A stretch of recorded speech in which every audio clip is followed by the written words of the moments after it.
Gloire à Jésus-Christ. Shalom, bien-aimé. Dieu te bénisse. Que sa grâce et sa faveur soient sur ta vie en ce jour dans le nom de Jésus. Merci de te connecter une fois de plus encore à moi. Merci de t'associer à moi à la table du Seigneur. Merci de venir prendre part à ce repas du jour où nous allons encore partager la parole du Seigneur, le pain qui donne la vie éternelle. Nous continuons notre série de vidéos sur le retour glorieux de Jésus et nous amener à nous préparer à la rencontre du Seigneur. Alléluia. Aujourd'hui donc nous allons parler de l'enlèvement. Mais avant de parler de l'enlèvement, rappelez-vous que j'avais parlé des signes, des événements ou des prophéties qui précédaient donc le retour de Jésus. Amen. Et donc on a parlé des signes qui concernaient Israël, qui concernaient l'activité démoniaque, qui concernaient l'Église, qui concernaient même la nature elle-même. Alléluia. Il faut dire que tout ce qu'on a dit là, ce n'est pas de façon exhaustive et je suis en train de faire un survol un peu des choses. Voilà pourquoi je ne lis pas assez de passages.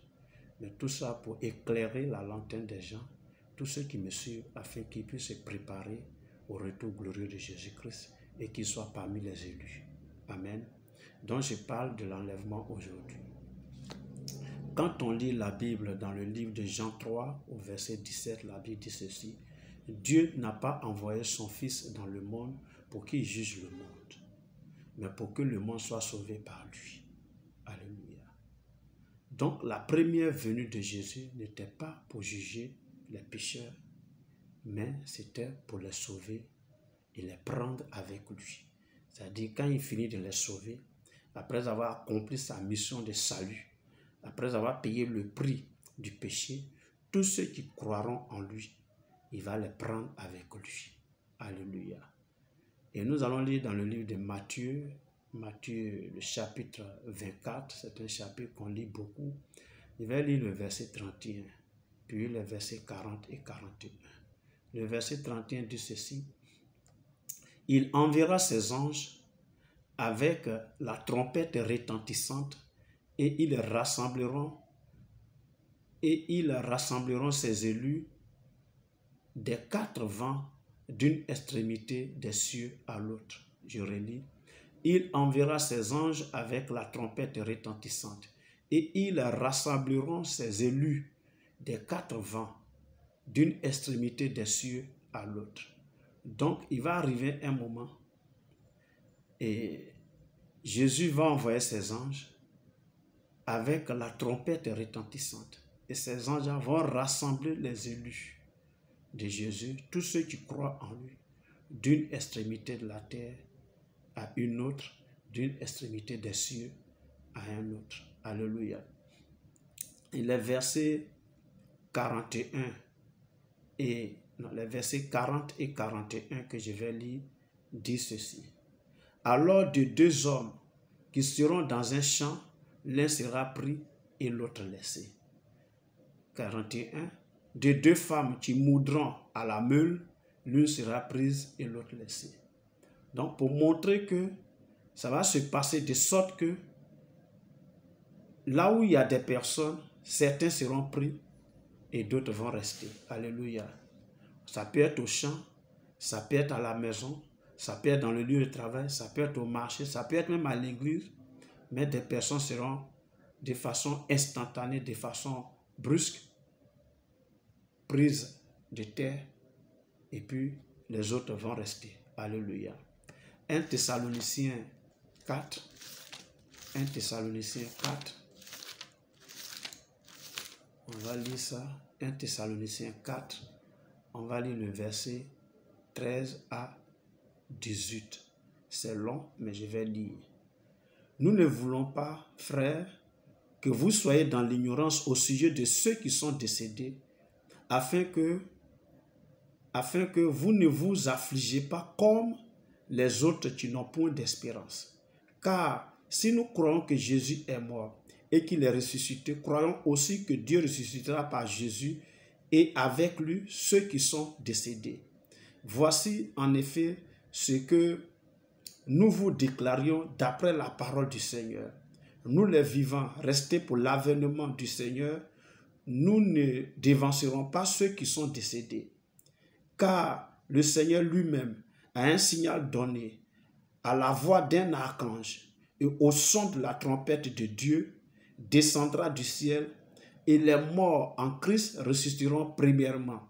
Ensuite, nous les vivants qui serons restés, nous serons tous ensemble enlevés avec eux sur les nuées à la rencontre du Seigneur dans les airs, et ainsi nous serons toujours avec le Seigneur.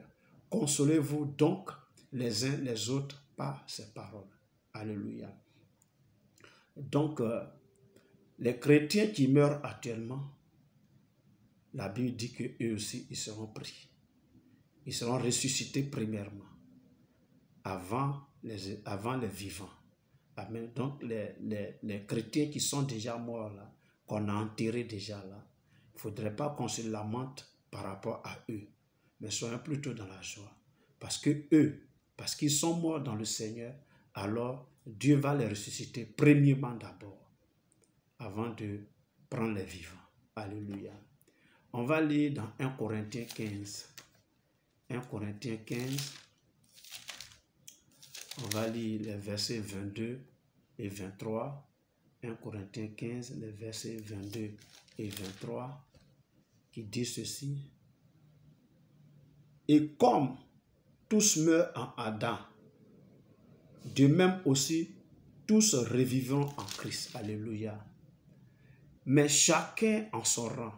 Christ comme prémisse, puis ceux qui appartiennent à Christ lors de son avènement. Donc, lors de l'avènement du Seigneur, là, ceux qui sont morts en Christ, là, ressusciteront. C'est ce que ça veut dire. Et les versets 51 à 53 disent ceci. Toujours dans 1 Corinthiens 15. Voici, je vous dis un mystère. Nous ne mourrons pas tous, mais tous nous serons changés. En un instant, en un clin d'œil, à la dernière trompette. La trompette sonnera et les morts ressusciteront incorruptibles et nous serons changés. Alléluia. Car il faut que ce corps corruptible revête l'incorruptibilité et que le corps mortel revête l'immortalité. Alléluia. Donc, voici plus ou moins ce que dit la Bible. C'est des choses qui vont se produire. C'est des choses qui vont arriver en un clin d'œil, de façon tout à coup. Vous constatez, vous voyez, je veux dire, il va arriver donc ce temps-là où tous ceux qui croient en Jésus et qui l'ont accepté comme leur Seigneur et leur Sauveur personnel seront pris de terre et emportés dans les airs, défiant ainsi les lois de la gravité. Alléluia. Ils seront changés en un clin d'œil pour aller dans les airs. Et c'est ça que la Bible appelle l'enlèvement. Alléluia. Et comme on l'a lu tout à l'heure là, les morts en premier, les morts en Christ bien sûr en premier, puis les vivants après. Alléluia. C'est de ça qu'il est question. Il faut dire que pour mieux comprendre, ça y est l'enlèvement là, nous allons donc voir l'enlèvement sur deux points essentiels. D'abord le film de l'enlèvement et les conditions qu'il faut remplir pour être enlevé. Alléluia. Et ça, j'en parlerai dans ma prochaine vidéo. Je parlerai du film de l'enlèvement. Donc, ce qu'on doit retenir, c'est qu'il arrivera un moment où les chrétiens, les croyants chrétiens là, vont être enlevés. Les cadavres, c'est-à-dire les morts en Christ là, vont sortir des tombeaux. Les vivants en Christ vont être changés en un clin d'œil et ils vont aller dans les airs. C'est ça qu'on appelle l'enlèvement. Merci de m'avoir écouté. Merci de m'avoir suivi. Que Dieu te bénisse abondamment. Porte-toi bien et nous sommes à la prochaine.